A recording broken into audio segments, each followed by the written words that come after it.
있는 서울 본가에 가서 지내다 왔습니다. 신안을 다녀오면서 느끼고 생각했던 것들을 한번 나눠보려고 합니다. 오늘의 제목은 삼수령에서 흐르는 하나님의 영적 흐름, 좀 길어요. 그런 제목으로 말씀을 나눠보려고 합니다. 신안 증도에는 저에게 신앙의 도전을 주기도 하고 잘못된 부분을 함께 지적도 해주는 그런 멘토가 계십니다. 그래서 하루 휴양하고 점심은 그분을 만나서 교제를 하고 그렇게 왔습니다. 의미 있는 곳에 터를 잡고 계시는 그분을 뵙고 돌아오면서 그곳의 역사와 연관해서 하나님이 우연히 저분을 저곳에 두셨을까라는 생각을 하면서 영적 흐름에 대해서 생각하게 되었습니다. 신안 증도는 우리 성결교단의 순교자가 사셨던 곳이자 순교지이고 그분의 기념관이 있는 곳이기도 합니다. 문준경 전도사님인데요. 그림을 한번 보여주세요. 이 문준경 전도사님에 대해서 모르시는 분들이 있을 것 같아서 제가 설명을 좀 해보려고 합니다. 이 전도사님은 1891년에 전라남도 신안군 암태면 수곡리에서 태어나셨습니다. 전도사님은 결혼을 했지만 17살에 생과부가 되었어요. 그는 가난 속에서 삭바느질로 생계를 이어가다가 1927년에 목포 북교동 교회에서 은혜를 경험을 했는데 그곳은 이성복 목사님께서 사역을 하는 그런 교회였습니다. 이성복 목사님은 성결교단의 유명한 부흥사 목사님입니다. 전도사님이 이 이성복 목사님의 말씀을 듣고 회심을 했습니다. 그래서 그는 이렇게 고백했습니다. 그 설교는 내 영혼을 흔들었고 나는 울며 주님 앞에 무릎을 꿇었다. 이것이 바로 이분의 회심 간증 중에 있는 말씀입니다. 후에 문준경 전도사님은 신학 공부를 권유를 받았어요. 이성복 목사님께. 그래서 그는 경석 성서 학원에 들어가서 공부를 하게 되었는데 이 학교가 지금의 서울신학대학교이기도 합니다. 당시 40대 중반의 여성으로서 신학교에 입학하는 것은 매우 드문 일이었지만 이성복 목사님은 그녀의 영적 잠재력과 사명감을 알아보았습니다. 목사님은 그녀에게 이렇게 말을 했다고 합니다. 하나님께서 당신을 부르셨습니다. 이제는 복음을 전하러 나가야 합니다. 이런 그 말씀을 듣고 문준경 전도사님이 신학을 하게 됐고요. 그리고 나서 사역을 시작한 나이가 1933년 그의 나이 42세였습니다. 그는 그 주변의 섬들을 돌면서 전도를 하기 시작했습니다. 지금 좀 전에 보여줬던 지도를 보면 그 주변은 섬들로 가득 차 있습니다. 1, 2, 3, 4, 5 이렇게 써 있는 데가 이제 증도, 임자도, 암태도, 자은도 이렇게 그런 섬들을 다니면서 이분은 100곳이 넘는 곳에 교회를 세웠고 복음을 전하셨습니다. 그렇게 사역을 하시던 그 전도사님은 1950년 6.25가 터졌을 때 공산군이 퇴각을 하면서 성도들을 다 죽이고 했어요. 그때 무전리 백사장에서 순교를 당하셨습니다. 그리고 그녀의 제자로서 우리가 잘 알고 있는 분들이 많아요. 이판일 장로님, 김준국 목사님, 정말 일일이 설명하기에 우리 한국교단에 너무 많은 분들이 있어요. 여기 아시는 분 있지 않나요? 네. 맨 위에 김대중 대통령도 그 섬 근처에가 고향이시더라고요. 그리고 그 두 번째는 우리 장로님이 잘 아는데 천정배? 네, 저희 법무부 장관을 하셨다 그래요. 정치인 유명하고요. 그 다음에 이세돌, 그 다음에 고은 시인 목사님 소천하셨더라고요. 그 밑에는 김준곤 CCC 총재님이십니다. 넘어가고요. 그 다음에 이만신 목사님, 중앙성결교회 엄청 유명하신 목사님이시고, 그 다음 그 밑은 정태기 박사님이라고 내적치유의 우리나라 권위자세요. 처음으로 내적 치유를 미국에서 들여오신 분이기도 하십니다. 그리고 우리 교회 아주 유명한 분도 바로 거기 출신이십니다. 바로 네, 박정현 장로님. 그분도 네, 거기 출신이라고 하십니다. 장로님에 대해서는 제가 따로 말씀을 안 드려도 농아인들을 섬기죠. 장애인들을 섬기죠. 전도를 꼭 하시는데 주일이면 꼭 전도하신 분들을 픽업을 해갖고 오세요. 그리고 농아인들과 늦게까지 눈높이를 맞춰서 대화를 해주십니다. 언젠가 제가 장로님의 간증을 들은 적이 있는데 그 아버님께서 그곳에 어려운 그 교회를 세우셨다는 말씀을 들은 것 같아요. 네, 이렇게 이제 문준경 전도사님 그 한 사람의 희생과 헌신을 통해서 많은 인물들이 쏟아져 나왔습니다. 159명의 목회자가 나왔고요. 그 다음에 89명의 장로님들이 그렇게 배출됐다고 합니다. 그녀는 죽어서도 말을 하는 사람입니다. 그녀의 삶은 지금도 수많은 사역자들의 기도와 헌신의 뿌리가 되고 있습니다. 이 약하고 초라하고 보잘것 없어 보이는 그 전도사님의 헌신으로 우리 기독교계의 거장들을 만들어내고 있는 그런 영적 흐름이 있는 곳, 그곳이 바로 신안군 증도였습니다. 우리가 하나님을 이렇게 편안하게 섬기게 된 것은 하나님께서 누군가를 통해서 영적인 흐름을 주도적으로 사용하고 계시다는 확신을 가져야 한다고 생각하는 그런 계기가 되었던 것 같습니다. 영적인 흐름을 주도적으로 사용하셨던 분이 또 한 분 계시는데 제가 한번 또 소개를 해드리려고 합니다. 혹시 강원도 태백시 하삼이동 외나무골 97 예수원을 아시나요? 그림을 한번 보여주세요. 예수원은 삼수령에 위치해 있습니다. 이 삼수령은 물줄기와 예수원이 무슨 연관이 있는지를 잘 들어보셔야 돼요. 삼수령이라고 부르는 이유는 이곳에서 떨어지는 빗방울들이 한강을 따라 황해로, 낙동강을 따라 남해로, 오십천을 따라 동해로 흘러가 분수령이 된다고 해서 삼수령으로 불린다고 합니다. 우리 성도님들, 서울에 넓게 펼쳐져 있는 한강이 어디서부터 시작했는지 궁금해 하신 적 있으신가요? 네, 한강의 발원지가 검융소라는 곳이 있어요. 네, 계속 넘겨주시면 돼요. 검융소, 그곳은 금대봉 기슭에서 솟아나는 물이 지하로 스며들어서 다시 검융소를 통해서 솟아오르는데 514km 한강을 흘러가는 우리나라에서 가장 큰 그런 최장의 그 강이라고 합니다.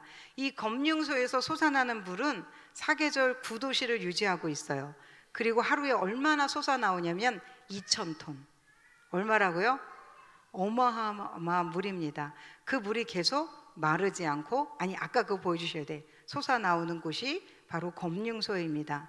제가 2005년도에 1월 1일에 새해가 시작됐을 때 이곳에 다녀왔습니다.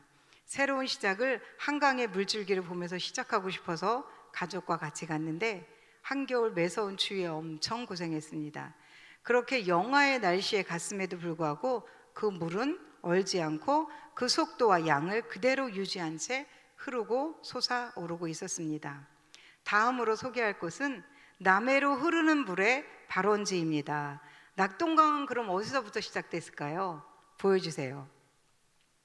낙동강의 발원지는 여기입니다. 여기는 철원 시내 중심부에 위치하고 있는데요. 이름이 황지연못이라고 합니다. 이 물은 하루에 5,000톤이나 솟아오른대요.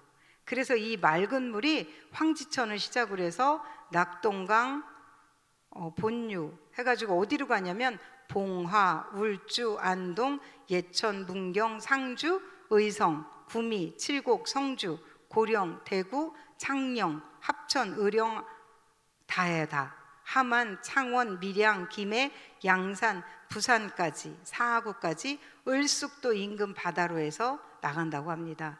영남 지역 전체를 아우르는 생명의 젖줄입니다. 그리고 또 한 곳이 있습니다. 오십천의 발원지인데요. 이곳은 이제 백병산에 있는데요. 도계읍 구사리에 위치해 있어요.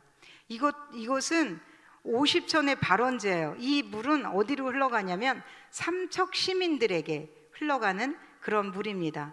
이렇게 대한민국의 물줄기가 시작되는 곳, 이곳에 터를 잡고 기도하며 우리나라를 위해서, 북한을 위해서 기도하는 곳, 그곳을 지켰던 분이 계셔요. 누굴까요? 바로 대천덕 신부님이십니다. 들어보셨나요? 네. 대천덕 신부님은 예수원을 통해서 기도와 사회적 실천의 병행이 중요함을 한국인들에게 알게 해주셨고요. 한국 사회에 도움이 필요한 영역들을 정확히 알고 실행하였던 그러한 평가를 받았던 분입니다. 이분을 제가 검색을 해보았어요. 그랬더니 검색을 쫙 맨 밑에 이렇게 써 있더라고요.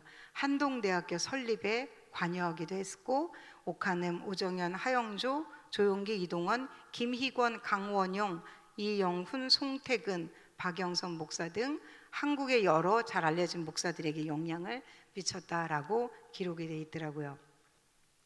예수원은 고통받는 자들과 함께 삶을 실천하는 곳이었습니다. 태백은 예전에는 탄광촌이었어요. 그들은 빈곤한 사람들이 모여있는 곳입니다. 그들에게 복음을 나눠주었습니다. 또한 그분은 자기의 소유를 다 내려놓고 하나님만을 의지하는 그러한 삶을 강조했습니다. 그 신부님이 말씀했던 것이 내가 갖지 않음으로써 다른 이들을 부유하게 한다, 이렇게 말씀했다 그래요. 이 정신은 오늘날 물질주의에 빠져서 있는 그 교회 성도들에게 깊은 도전을 주는 말씀입니다. 대천적 신부님은 2002년 8월 6일 84세의 나이로 하나님의 품에 안기셨습니다. 그래서 지금 예수원의 운영은 그의 아들이 맡아 운영을 하고 있습니다. 이 신부님이 생존해 계실 때 저는 예수원을 책으로 만났습니다. 산골짜기에서 온 편지, 혹시 보셨나요? 네, 그런 저서가 있는데 이 책을 보면서 정말 많이 놀랐고 생전에 꼭 한번 가보고 싶었어요. 그래서 기회가 찾아왔을 때 이제 제가 그곳을 찾아갔습니다. 갔을 땐 신부님은 이미 계시지 않았습니다. 묘하게도 대천덕 신부님이 살아생전 우리나라를 위해 기도하던 그 시기와 그분이 돌아가신 후에 이 기독교를 한번 제가 비교를 해봤어요. 그랬더니 많은 차이가 있더라고요. 이 성장에 대한 특징인데요, 신자 수의 급증입니다. 한번 저걸 잘 보세요. 보이시나요? 작은 글씨긴 한데, 자, 1960년대는 약 100만 명 수준이었대요, 개신교회가. 그런데 1980년대 들어서면서 이 100만 명이 500만 명으로 늘었어요. 엄청 늘어난 거죠. 그리고 1990년도에는 800만 명을 넘어섰습니다. 당시 한국은 세계에서 가장 빠른 기독교 성장률을 기록한 나라 중 하나가 되었습니다. 지금 제가 말하는 것들은 다 통계를 가지고 말씀을 드리는 것이니까 정확합니다. 그때 여의도 순복음교회, 사랑의 교회, 온누리교회, 명성교회 등 초대형 교회들이 생겨났어요. 그 교회들은 도시 중심에 자리를 잡았던 것입니다. 이때 영적인 분위기는 부흥회와 성령운동이 전국적으로 일어났었고요. 이성봉 목사님, 길선주 목사님, 조은기 목사님 등 영적 지도자들의 영향력이 절정에 달했던 그런 때입니다. 이때는 기도원 문화와 새벽기도, 금식기도가 한국교회의 영성을 자리 잡을 때였습니다. 그러나 2000년 후로 한번 보세요. 세속화, 교회 내 갈등, 신뢰도 하락 등으로 기독교의 성장세가 둔화되었어요. 그리고 신자 수가 감소하고 청년층 이탈이 두드러졌던 데가 바로 2000년 들어서면서부터였습니다. 하나님은 이 삼수원, 세 강이 흐르는 그 근원지에 영적인 거장을 두셨었습니다. 그리고 거기서 기도하게 하셨고 영적인 흐름을 주도해 가셨던 겁니다. 몇 년 후 어느 날 다시 제가 태백을 찾았습니다. 깨끗하고 아름답던 태백은 온데간데 없고 국내 최대의 규모 카지노가 생겼습니다. 하이원 리조트라고 들어보셨나요? 레스토랑, 쇼핑몰, 공연장, 숙박시설 이런 것들이 들어섰더라고요. 아쉬움이 너무 컸습니다. 이제 영적인 흐름은 더 이상 흘러가지 않은 것일까요? 보는 내내 너무 마음이 아쉬웠습니다. 도박의 도시로 탈바꿈한 세상 변해버린 곳, 그곳을 보면서 마음이 아팠습니다. 대천적 신부님의 삼수령에서 흘려보냈던 그 물줄기처럼 영적 흐름을 흘려보냈을 때 우리는 어떤 모습이었을까요? 그 후의 모습은 또 어떤 모습일까요? 나는 지금 어떤 흐름 속에 서 있나요? 여러 가지 질문을 하게 만든 순간이었습니다. 오늘 저는 그 영적 흐름을 우리가 타고 흘려보내려고 하나님이 우리로 하여금 기도하게 한다는 확신을 가지고 우리 성도님들에게 말씀드리고 있습니다. 우리는 지금 달려갈 70년을 향해 달려가기 위해서 흐름을 타려고 합니다. 우리의 기도의 물줄기가 앞을 향해 힘차게 올라갈 수 있도록 함께 그 흐름을 타야 합니다. 모두가 함께 그 흐름을 타고 전진하는 겁니다. 그것은 방향을 제시해 주시는 목사님의 기준점을 따라 움직이기만 하면 됩니다. 대천덕 신부님이 예수원에서 이런 말씀을 하셨어요. 노동하지 않는 사람은 먹지도 말라. 노동의 가치를 굉장히 중요한 것 같이 여겼습니다. 그 신부님의 그것이 방향성이었습니다. 기도 1시간을 하면 노동도 1시간 하라는 것입니다. 이것이 그들이 추구하는 중요한 가치였습니다. 예수원은 노동의 가치를 중요하게 생각합니다. 그래서 모두가 다 같이 예배를 드리고 나면 흩어져서 노동을 하는 겁니다. 자기가 할 수 있는 분야를 찾아가 일을 하는 거예요. 주방이 될 수도 있고 밭을 경작하기도 합니다. 그리고 침구류를 정리하기도 하고 그런 이제 다 흩어져서 일을 하고, 그리고 틈틈이 시간을 정해서 모여 앉아서 나라 민족을 위해서 기도하는 겁니다.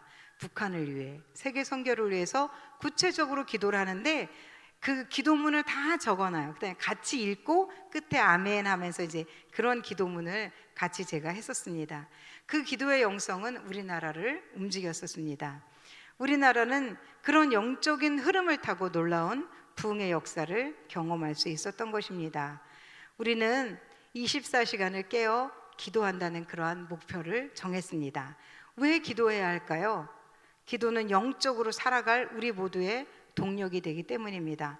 엔진처럼 앞을 향해 가게 하는 힘이 되기 때문입니다.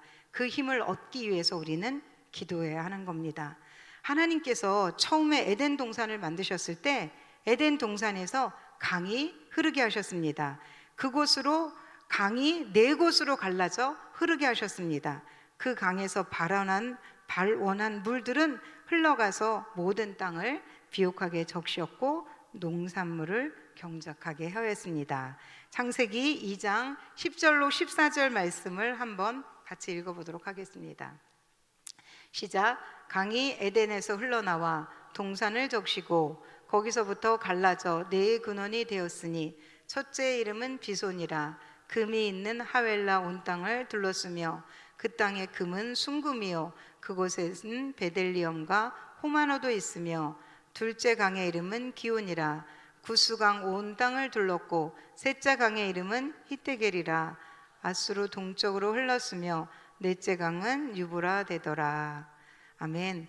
우리의 기도의 물줄기의 동력은 우리의 영적인 열매를 거두게 하시려는 하나님의 계획이라고 저는 생각합니다. 쉬는 동안 저는 창세기를 읽었습니다. 눈에 들어오지 않던 구절들이 눈에 들어왔습니다. 이 대목을 읽으면서 의문이 드는 구절이 있었는데 한번 보여주실래요? 창세기 3장 22절로 24절 말씀을 같이 한번 읽어보겠습니다. 같이 읽겠습니다. 시작. 여호와 하나님이 이르시되 보라, 이 사람이 선악을 아는 일에 우리 중 하나같이 되었으니 그가 그의 손을 들어 생명나무 열매도 따먹고 영생할까 하노라 하시고, 여호와 하나님이 에덴 동산에서 그를 내보내 그의 근원이 된 땅을 갈게 하시니라. 이같이 하나님이 그 사람을 쫓아내시고 에덴 동산 동쪽의 그룹들과 두루 도는 불칼을 두어 생명나무의 길을 지키게 하시니라. 아멘. 아담과 하와가 하나님께서 먹지 말라는 선악의 나무 열매를 따먹었어요. 그 이후의 일입니다. 그룹들과 두루 도는 맨 24절입니다. 불칼을 두어 지키고 있는 생명나무. 저는 이 말씀을 읽으면서 생명나무가 어디 있는지 갑자기 궁금해졌어요. 생명나무가 어디 있을까요? 라고 묵상을 하기 시작했습니다. 자, 묵상해 봅니다. 생명나무는 제가 해석한 겁니다. 찾는 자 안에 있습니다. 오늘 새벽에 목사님께서 말씀을 너무너무 쉽게 알아듣게 전해주셨습니다. 기억나시나요? 구하고 찾고 두드리라. 그 예로 개척교회 목사님의 예를 들어서 설명을 잘 해주셨습니다. 그분은 저는 생명나무를 찾았다고 생각합니다. 선악을 아는 나무 열매는 이 세상의 가치 기준이라고 저는 해석합니다. 그것은 그것의 정반대의 방향을 정해가는 것이 생명나무입니다. 예수님이 그래서 이렇게 말씀해 주셨나 봐요. 누구든지 제 목숨을 구원코자 하면 잃을 것이요 누구든지 나를 위하여 제 목숨을 잃으면 구원하리라. 요한복음 12장 25절 말씀입니다. 뭔가를 우리가 더 얻으려고 몸부림칠수록 우리가 어떻게 추해집니다. 그러나 가지지 않으려고 버리면 버릴수록 더 자유로워집니다. 제가 남편하고 이제 돈 문제 때문에 갈등을 겪었을 때의 일입니다. 어느 날 묵상을 하는데 하나님이 제게 이런 말씀을 하셨어요. 내가 가지고 있는 돈을 다 남편에게 공개하고 남편이 하자는 대로 하라. 이렇게 말씀하셨어요. 그래서 제가 우리 남편의 성격을 뻔히 알고 있는데 만약에 공개를 하면 저는 100원도 나를 위해 쓸 수 없다는 걸 알았습니다. 그러나 하나님께서 하라 그랬으니까 용기를 내서 통장의 잔고를 공개했습니다. 그리고 모든 수입을 공개했습니다. 그 이후 저는 교통비조차 타서 써야 했습니다. 그때 이제 우리 큰딸이 당시 중학교를 다녔는데 학교까지 걸어가기에는 거리가 멀어서 저희가 차로 태워다 주거나 아니면 버스를 타고 가야 했습니다. 아이가 마음에 안 드는 행동을 하면 남편이 버스비를 주지 않았습니다. 저와 딸은 울면서 애원을 하면서 제발 달라고 해도 안 줬습니다. 태워다 달라고 해도 안 줬습니다.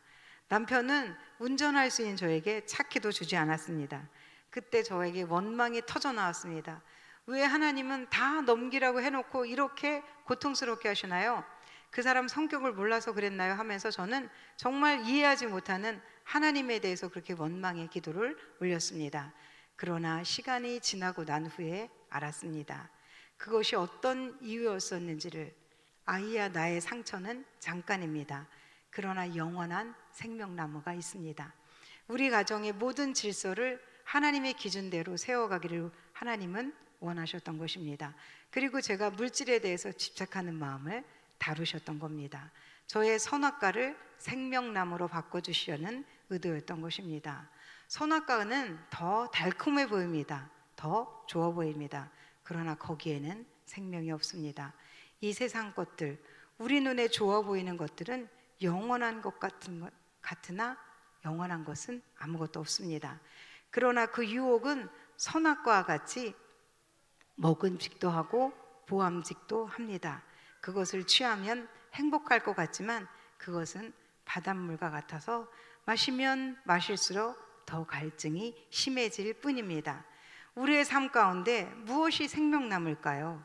묵상해 보시고 내가 지금 하려고 하는 것이 선악과인지 생명나무이신지를 새김해 보세요. 그리고 실천하시는 저와 우리 성도님들이 되시기를 기도하겠습니다. 네, 찬양 같이 하고요.